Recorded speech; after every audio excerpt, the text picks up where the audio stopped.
starts right now. A San Antonio community comes together to honor the short life of baby James Chavez. Nearly a month after his remains were found at a West Side mobile home park where he lived, a memorial held this morning at the Castle Ridge Mortuary. That's right. As loved ones remembered baby James, they stressed the importance of getting help when faced with a mental health crisis. He gave us almost 2 years of memories that will stay with us forever. Memories of a smile and a happy giggle. Marisol Gomez says she will never forget about her great nephew, James Chavez. Saturday morning at the Castle Ridge Mortuary, Gomez held a memorial for James, a baby whose remains were found last month in a trailer he and his mother, Delaney Chavez, lived in. Not something that I could think that I would ever experience in my life. After their disappearance, Gomez reported her niece and James missing in February, but she hadn't seen James since Thanksgiving of last year, despite being in constant communication with his mother. I believed her every time she said that they were fine, and that's what hurts the most, is because I believed her, and she just lied and lied to me.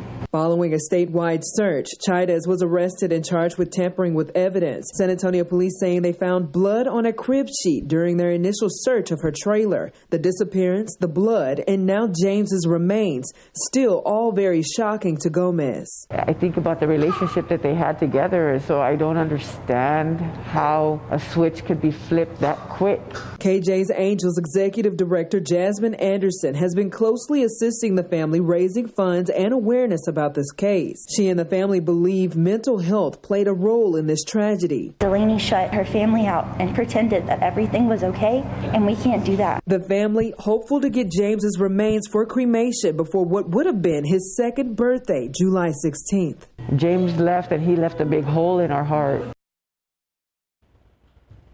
Baby James' autopsy results are still pending at this time. San Antonio police have not said if more charges will be brought against the child's mother, who is currently in the Bexar County Jail. Meanwhile, today, friends and loved ones joined the family of 6-year-old Soraya Perez for her final viewing. This comes after Soraya was gunned down during a car club gathering back on Mother's Day. Today, mourners wore matching pink and purple T-shirts, which the family says were Soraya's favorite colors. San Antonio police say she was shot and killed as the car she was riding in was trying to get away from multiple people that were attacking the vehicle. Now the family making sure Soraya is never forgotten. We want everybody to know that she will never be forgotten. You know, we are in the process of starting a foundation in her name, and as well a bill under her name as well. We know it's a process, but we're going to start this in her honor. So the next child don't have to go through what my baby girl went through. San Antonio police later arrested this man, 23-year-old Andrew Ray Elizondo, and charged him with capital murder. He remains in the Bexar County Jail tonight. Taking a look outside with live cam, 75 and muggy out there, but after some downpours this afternoon, early this evening, things are pretty quiet tonight as far as rain is concerned, but we're going to pick up rain chances again tomorrow. At the airport in San Antonio, morning low of 72 up to 81, and then we actually saw temperatures drop into the 70s for a good portion of the late afternoon hours because of that downpour that moved on through. Rainfall totals at the airport, a little bit more than 0.4 of an inch of rain. Some folks did a little bit better than that today, though, and we're going to take a look at today's rainfall totals coming up in just a few minutes. Also, more on your Sunday forecast, which does include another shot at some passing downpours, and later on in the newscast, an update on what's going on in the tropics. Hurricane season, the official start anyway, is just around the corner. We'll get you your forecast for the next couple of days coming up shortly. Katie, thank you. Now, each year, 14,000 patients are in need of bone marrow or stem cell transplant, a life-changing treatment for people with leukemia. That's according to the South Texas Blood and Tissue Center, which tells us the more people who join the registry, the higher a chance someone's life can be saved. The 19's Jonathan Cotto brings us the story of one man's battle against leukemia and his wife's effort to honor his legacy. This was Reggie Campbell, a fitness trainer, a photographer, and more importantly, a husband and father. His wife, Zenaida Campbell, says their lives changed the moment Reggie was diagnosed with leukemia back in April of 2017. It's crazy because a couple years prior to that, we had joined the bone marrow registry at our local parish, our church, and just kind of, it's crazy how things kind of fell into place that we had joined the bone marrow registry at that point, but not knowing what was in store for him. Reggie battled with a rare form of acute lymphoblastic leukemia through 2017 and went in and out of remission through 2019, but ultimately lost his fight in May of 2020. I honestly never saw him have a negative attitude towards anything. He never once said, why me? He never questioned why he was going through this journey. Both Reggie and his wife actively helped in bone marrow drives. Now Zenaida honors her husband by continuing his work. I just would like people just to kind of get out and donate. It doesn't hurt, and you could save lives. Reggie's chances of finding a marrow or stem cell donor at the time was only 23% due to needing a match with a similar ethnic background. In an effort to diversify and increase potential donors, a registry drive will take place on May 25th at the Lifetime Gym at the Rim where Reggie worked as a trainer. I always want to honor him, and I always want to keep on pushing for blood donations and people to join the bone marrow registry, because that's what he wanted. He really cared about other people. It wasn't about him. Jonathan Cotto, KSAT 12 News. Again, that blood drive, marrow drive, will be taking place on Monday, May 25th at Lifetime Fitness at the Rim. That's on the northwest side. It's from 2 to 7 p.m. And you can schedule an appointment by visiting southtexasblood.org or call 210-731-5590. Donors will also have the opportunity to join the Be the Match registry by completing a cheek swab kit at the drive. Taking a look now at other top stories we're following this Saturday. Police say 2 men are in the hospital after being shot by a strip club security guard. It happened overnight in the parking lot of Sugar's on Northwest Loop 410. Officers say a group was told to leave the club after causing some kind of disturbance inside. The security guard followed them out into the parking lot, which then led to what police tell us was an altercation. At some point, the security guard allegedly fired at a truck with 3 people inside. 2 people in that truck were later taken to the hospital with injuries. But no word exactly on what those injuries were, and it's unclear right now if the security guard will be facing any charges.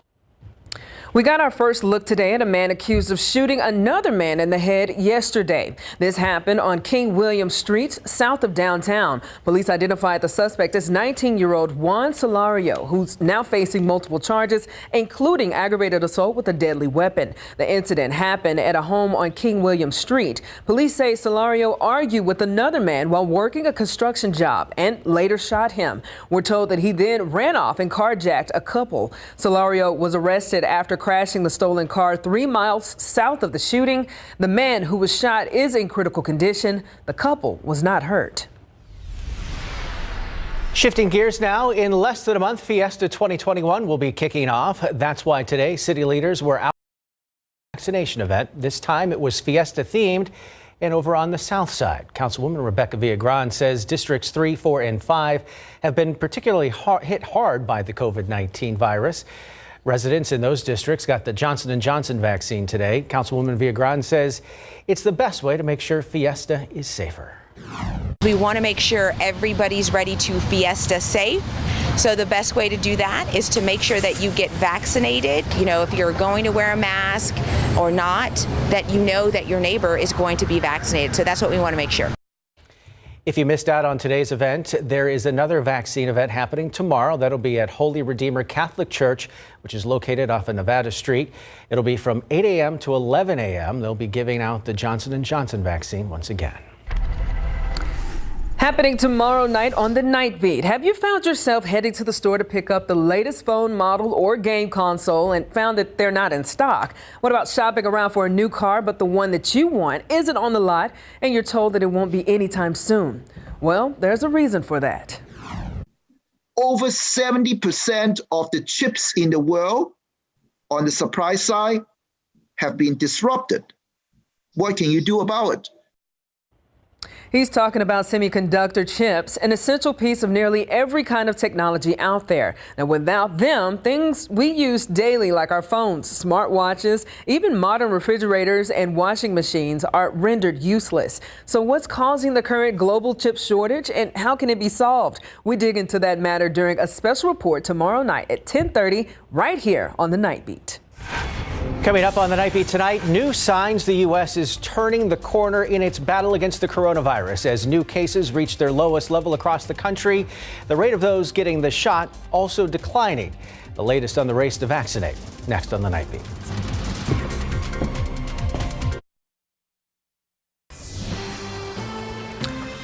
As the number of COVID cases declines, life is slowly returning to normal. Yeah, the president wants 70% of U.S. adults to have received at least one dose of the vaccine by July 4th, but still plenty of hesitancy out there. That's right. Here's ABC's Faith Abube with the details.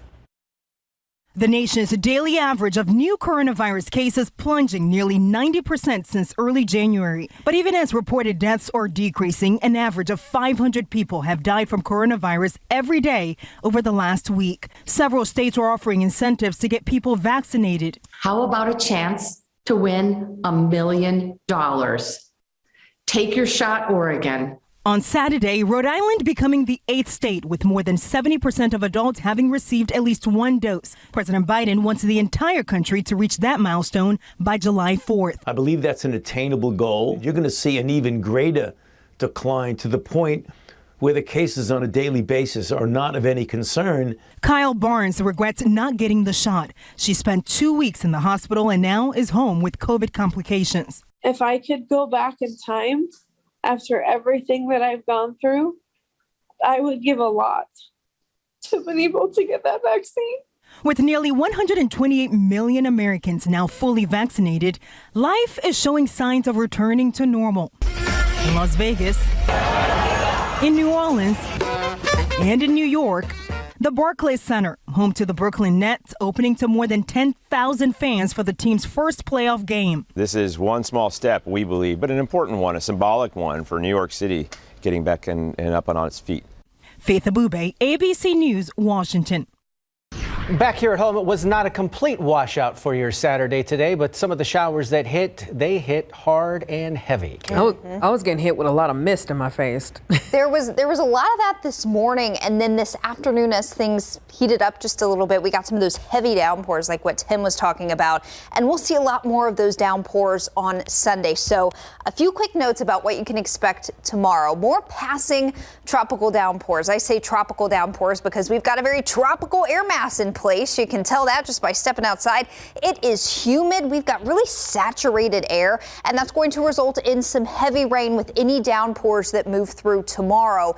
Aside from that, no worries with these downpours, just the nature of these pop-up showers.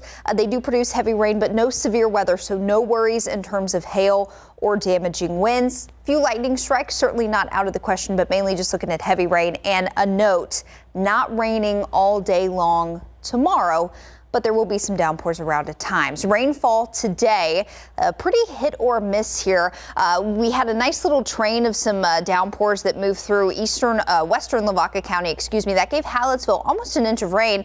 Otherwise, places like Goliad, Gonzales, a little bit more than 3/10 of an inch here at the airport, a little bit more than 4/10 of an inch of rain. But some places like Bernie to Bulverde got closer to a ½ inch, but look at Blanco there, more than an inch, and that was with a kind of slow-moving line of these downpours that set up in far northern Bexar County into Comal County, and then up into Blanco and eastern Gillespie County. So radar estimates here, especially between places like Fredericksburg and Blanco and Sisterdale, where we don't have a lot of reporting sites, radar estimates close to 1.5 to 2 inches of rain there this evening with some of those downpours. So here's what rainfall looks like during the day tomorrow.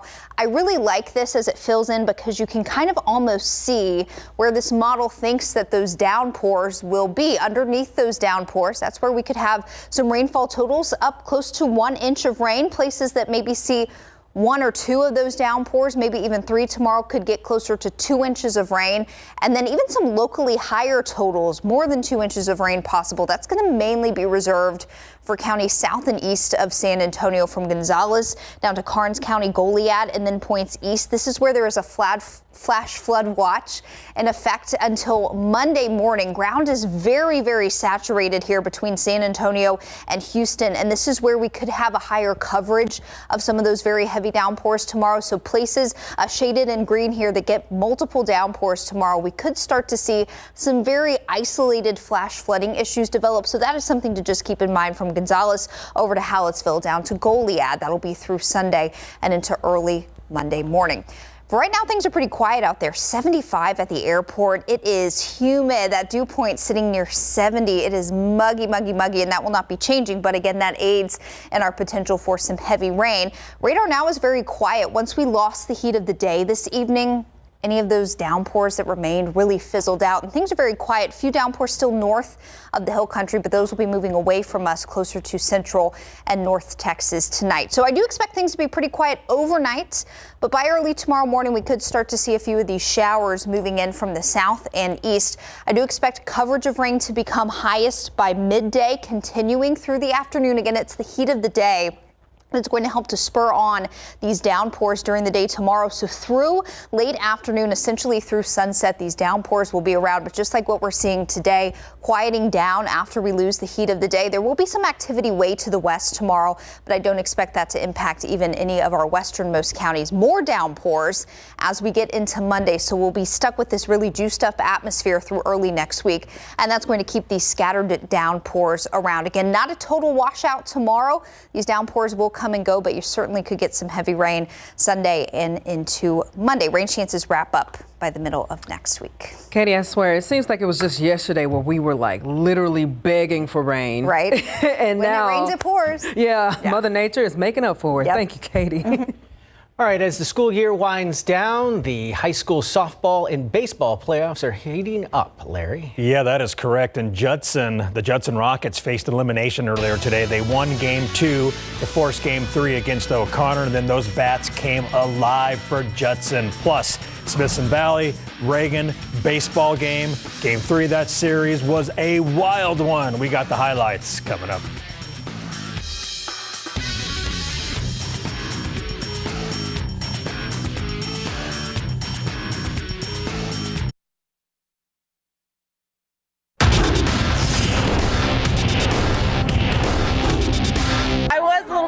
From earlier, but my teammates picked me up and I felt their energy and their love, and next thing you know, I found my pitch and I swung and there it goes.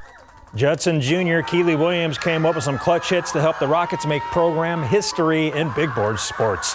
After Judson softball kept their season alive with a dramatic 12-11 Game 2 victory over O'Connor that took place on 2 different fields across 5 hours with multiple rain delays, the Rockets met the Panthers one final time to see who would advance to the regional final.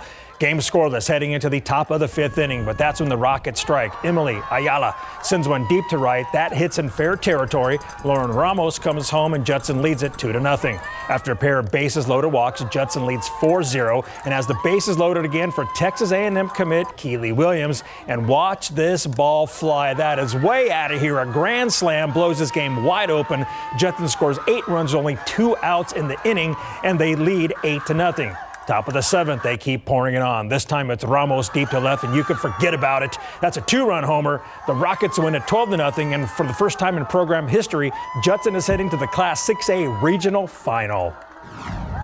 We have a slogan, it's called Love Wins, and basically we just love each other and we love the game and we keep on pushing each other as hard as we can. At first it's been a little stressful because we lost the first game by 2 runs, but now we're on top of it and it feels amazing. We're on top now. It's just really exciting, and like going forward, like we know we're gonna do great and anything like is yet to come, and we're just gonna push forward and go with the flow.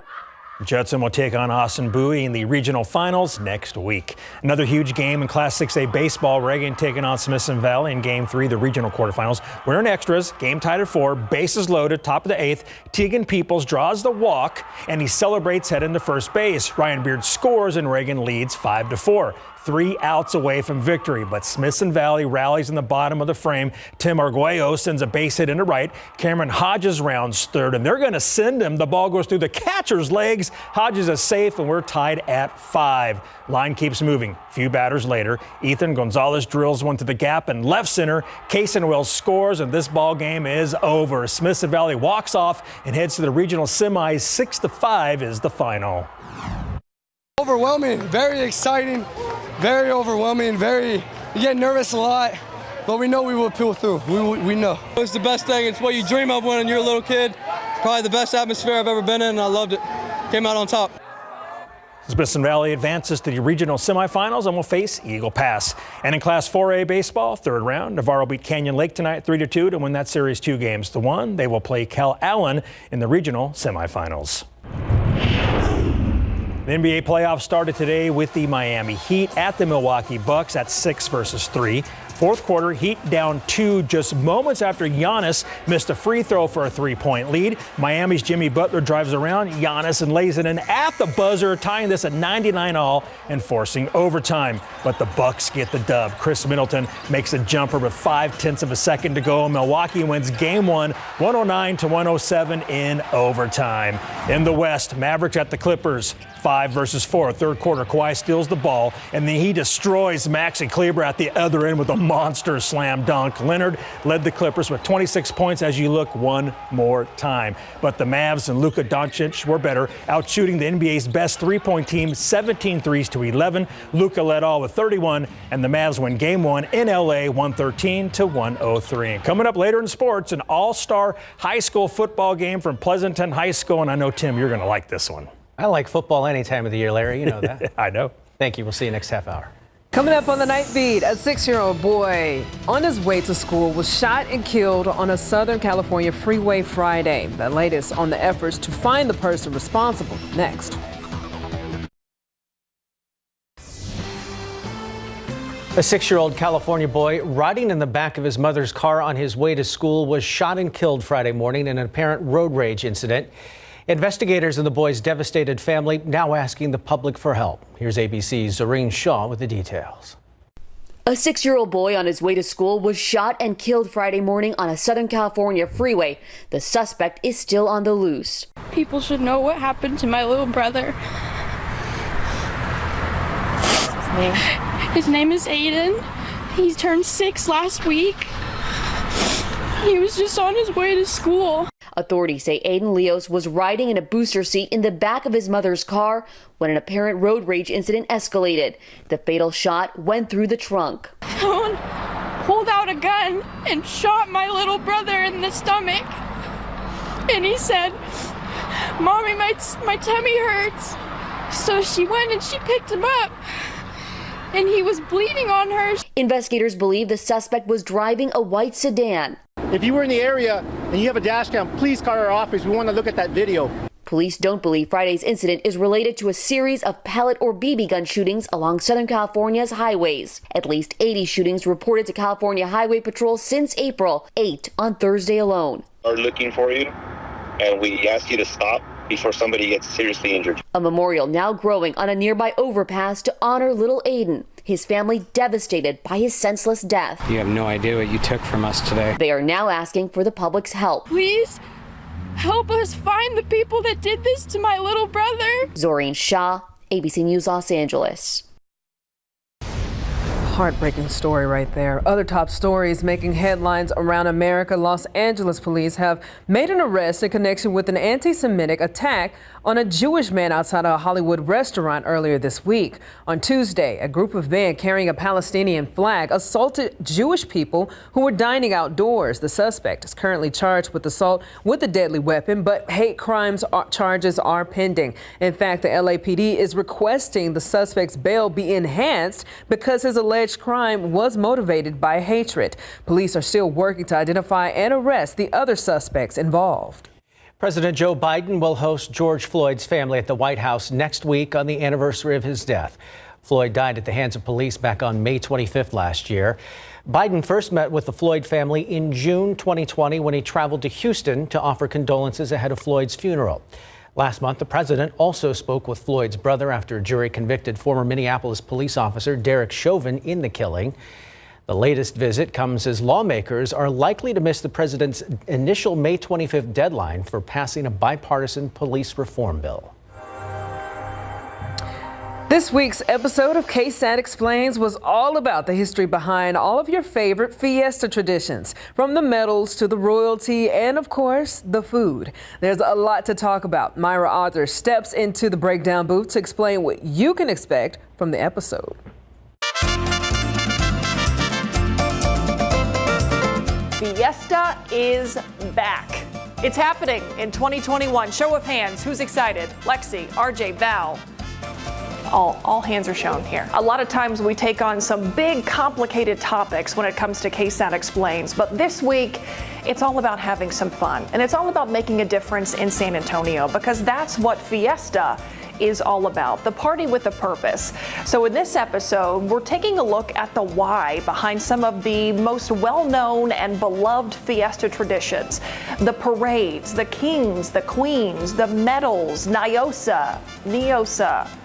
We're taking a look at that debate as well and explaining where it came from, how it's evolved over the years, and how this citywide celebration has become all-inclusive, something for everyone in just about every side of town.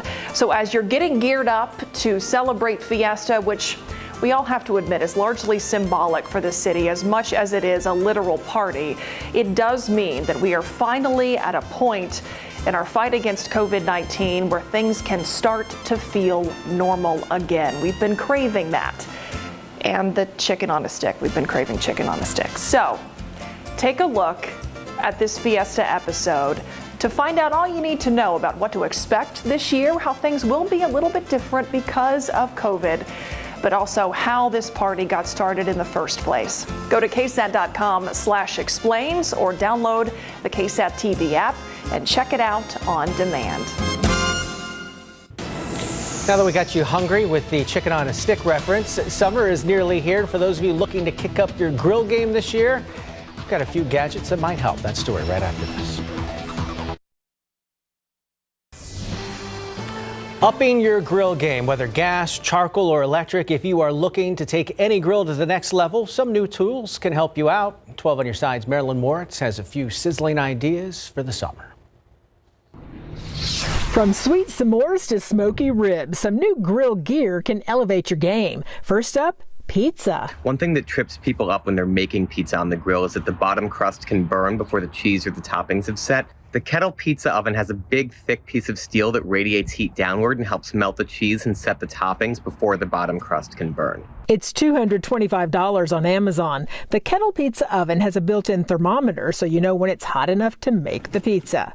If ribs are your thing, the Traeger rib rack fits 8 racks on edge, where normally you'd fit 3. So more ribs for you. It's $24. To help you remove those ribs, check out these $29 heat-resistant Jolly Green barbecue silicone gloves. They provide excellent grip, but also protect your hands from the heat.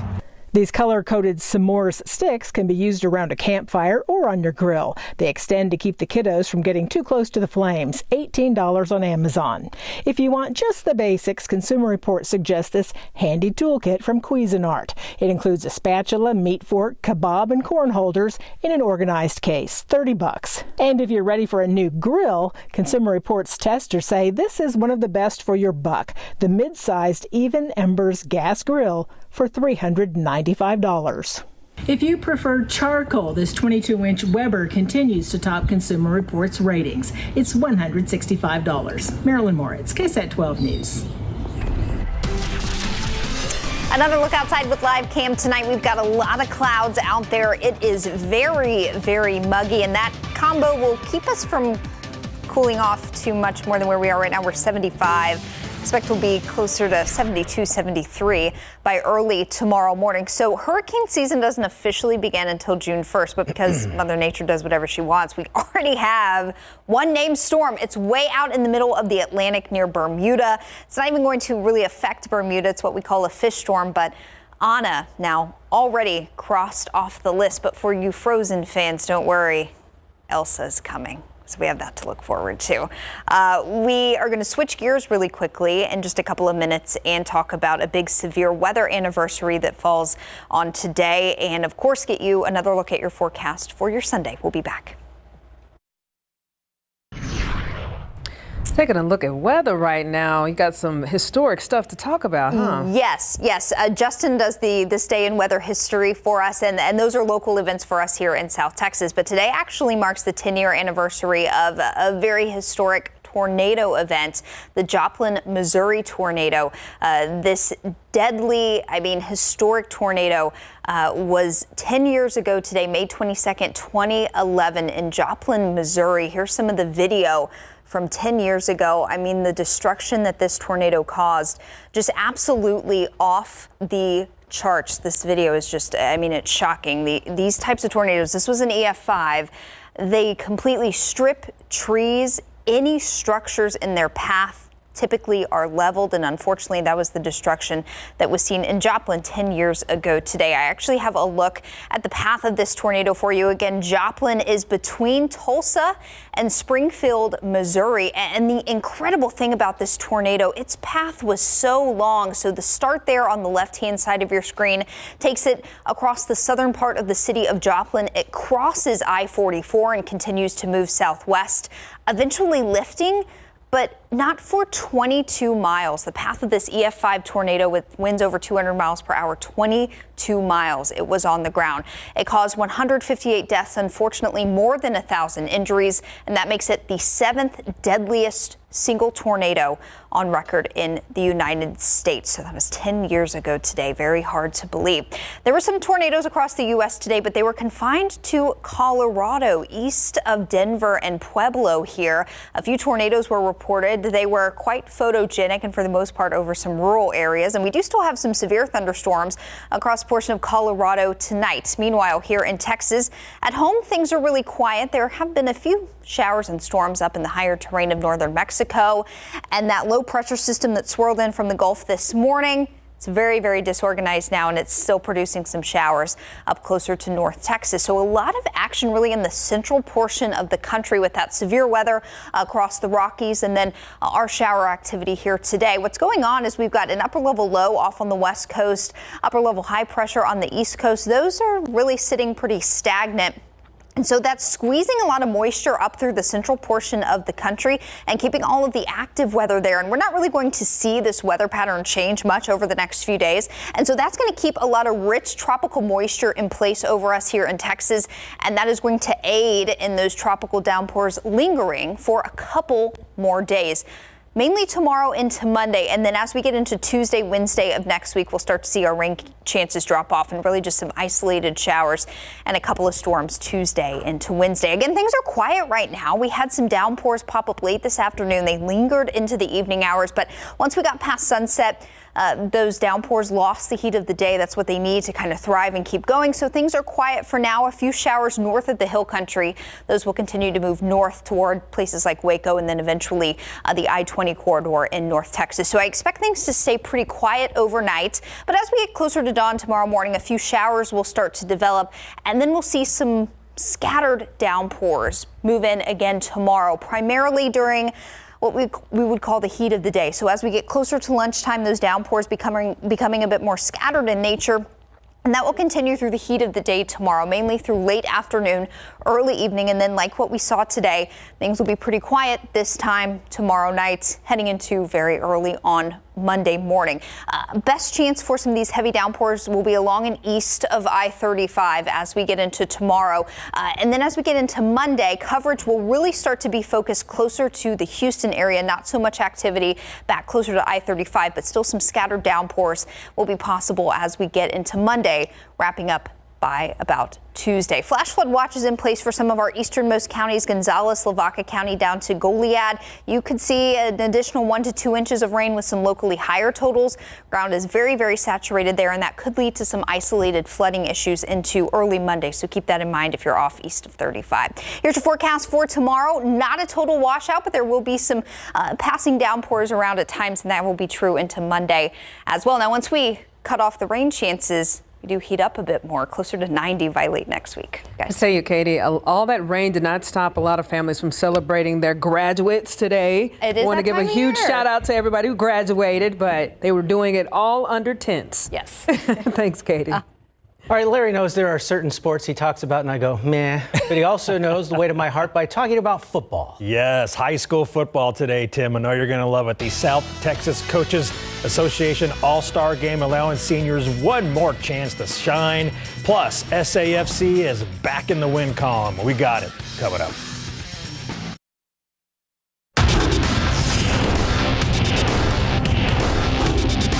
One more time on the field with Cole and his teammates and all these great kids we've had on our team. We're real excited about it. It's an honor. It was best year ever in football, and I'm ready to relive it a little bit. Jourdan football head coach Daryl Andrus and his quarterback son Cole got to take part in one more high school football game in big board sports. And that contest was the first ever South Texas Coaches Association All-Star football game from Eagle Stadium in Pleasanton tonight. Seniors getting one more chance to play. First quarter, West strikes first. Cole Andrus throws the ball to Gerald Lilly for a touchdown. Jourdan connection. It's 6-0 West. A bit later, Jourdan duo strikes again. Cole Andrus to Peyton Gonzalez for what looks to be a one-handed catch. Peyton says, "Peace out, defense," and scores a touchdown. And West leads 12-0. East gets on the board before we left. Runge quarterback Daniel Mendoza goes over the top and hits Deverick Mathis in the end zone for 6 points. That was pretty. West wins the STCA All-Star game 46-21. San Antonio FC hosting Birmingham Legion for the first time ever, and they opened the scoring in the first minute of play. Jose Gallego shot ricochets right to Santiago Patino, and just like that, it's 1-0 SAFC. Late second half, same score off the set piece. The ball eventually finds new acquisition Jordan Peruza, and he chips it past the keeper and in. And that's your game winner. San Antonio is back in the win column, 2-1. 50-year-old Phil Mickelson continues to pace this year's PGA Championship. Par 4, third hole, lefty from a fairway bunker hits a sweet shot onto the green. He'd birdie the hole for one of his 4 birdies on the front 9, helping him build a 5-shot lead. Two-time PGA champion Brooks Koepka moved up 1 spot, dropping this long birdie putt on 12. He's -6 heading into the final round. Back to lefty, 18th hole off the green, and he just makes it look so easy, nearly holing out his wedge shot.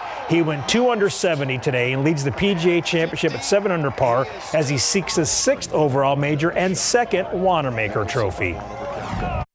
I'm playing really well, and I have an opportunity to contend for a major championship on Sunday, and I'm having so much fun that it's easier to stay in the present and not get ahead of myself. And so I think that's a big part of it.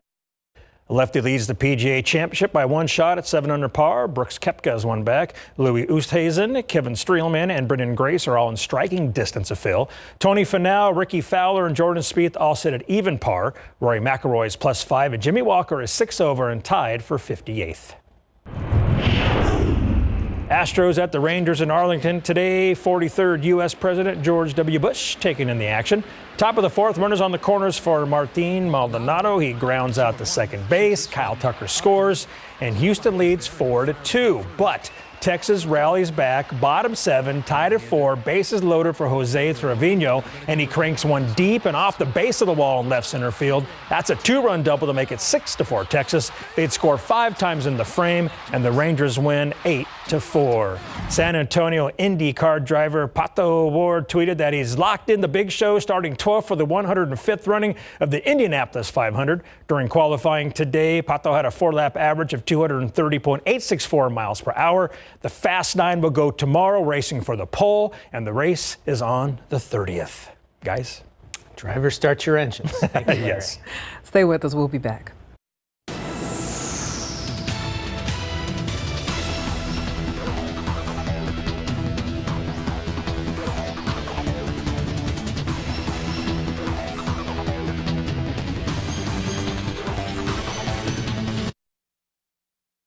Passing downpours with some heavy rain at times Sunday into Monday. Tuesday and Wednesday, some isolated rain possible, but we'll really start to see our rain chances drop by the middle of next week. And as rain chances drop, temperatures go up. We'll be in the upper 80s, closer to 90 late next week. Good to see the rain chances. Just take it easy tomorrow if you'll be out driving around. Some of that rain certainly could be quite heavy, guys. Keep those Thursdays and Fridays dry. I like those. That is all of our time for tonight. Thanks so much for watching. That's right. Be sure to catch Good Morning San Antonio tomorrow morning starting at 6. Have a good night.